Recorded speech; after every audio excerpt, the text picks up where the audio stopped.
Hello everyone, मैं Mrs Pranita. आज हम कक्षा 5वीं का एक पाठ पढ़ने वाले जिसका नाम है सत्यव्रत की सत्यता। सत्यव्रत की सत्यता क्या थी, इस पाठ में हम पढ़ेंगे।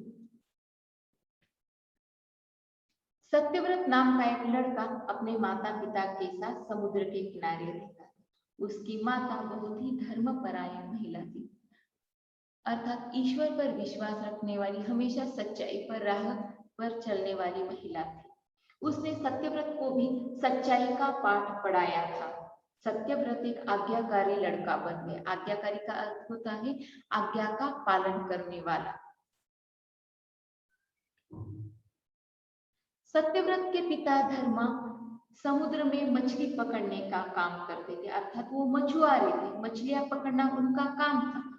उनका एक नियम था कि समुद्र में वो एक बार ही जाल डालते थे, दोबारा जाल नहीं डालते थे। अगर कुछ मछलियां फंसी तो ठीक है, फिर दोबारा वो जाल नहीं डालते थे। ऐसा उनका व्रत था और इस व्रत को उन्होंने जीवन भर उसका पालन किया, व्रत को कभी भी नहीं तोड़ा। एक दिन अचानक समुद्र में बहुत बड़ा तूफान आया। सत्यव्रत के पिता मछलियां पकड़ने समुद्र किनारे गए थे और अचानक इस आए तूफान के कारण उनकी नाव पानी में डूब गई। बहुत ढूंढा सत्यव्रत के पिता को, मगर उनका कुछ भी पता नहीं चला और उसी में उनकी मृत्यु हो गई। तब सत्यव्रत की आयु सिर्फ 12 वर्ष की थी। उसे मछलियां पकड़ने का कुछ भी अनुभव नहीं था।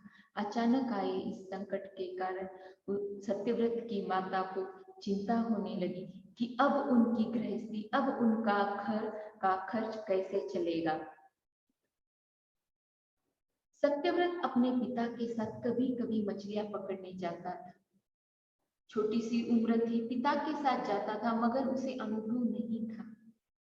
मगर उसने अपनी माँ को विश्वास दिलाया कि माँ, मैं मछलियां पकड़ कर लेकर आऊंगा। माँ ने उसे समझाया कि बेटा, तुम्हारे पिता का एक नियम था, मुझे लगता है कि उस नियम का तुम भी पालन करो।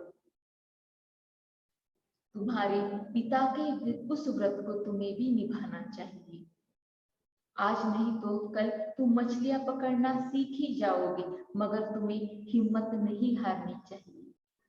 सत्यव्रत भी कहता है, माँ, मैं आपकी हर आज्ञा का पालन करूंगा। आपकी आज्ञा शिरोधार्य है, आप जैसा कहोगी मैं वैसा ही करूंगा। एक दो दिन मछलियां उसके जाल में नहीं फंसी, मगर कुछ दिन के बाद उसके जाल में कुछ मछलियां फंसी। उन मछलियों को बेचकर वह सामान अपने घर लेकर जाता है। ऐसे ही सत्यव्रत और उसकी माता का गुजारा होने लगा, उनकी गृहस्थी चलने लगी। सब कुछ उन्होंने भगवान पर छोड़ दिया। कर्म करते रहना, फल की आशा नहीं की, कभी भी फल की आशा उन्होंने नहीं की। आज हमने पढ़ा कि सत्यव्रत नाम का एक लड़का है जो अपने माता पिता के साथ समुद्र के किनारे रहता है। उसकी माता एक धर्मपरायण महिला थी और उसके पिता धर्मा मछलियां पकड़ने का कार्य करते थे। उनका एक नियम था कि वो दोबारा मछलियां पकड़ने के लिए जाल समुद्र में नहीं डालते थे। उन्होंने इस व्रत को आजीवन निभाया। उनकी अचानक मृत्यु के कारण गृहस्थी का भार उनके बेटे सत्यव्रत पर आ गया और वो अनुभव ना होते हुए भी उसने मछलियां पकड़ने का कार्य शुरू कर दिया। काम किया, मगर फल की आशा नहीं की। आज के इस वीडियो में बस इतना ही। पाठ का अगला भाग हम अगले वीडियो में पढ़ेंगे। तब तक के लिए धन्यवाद।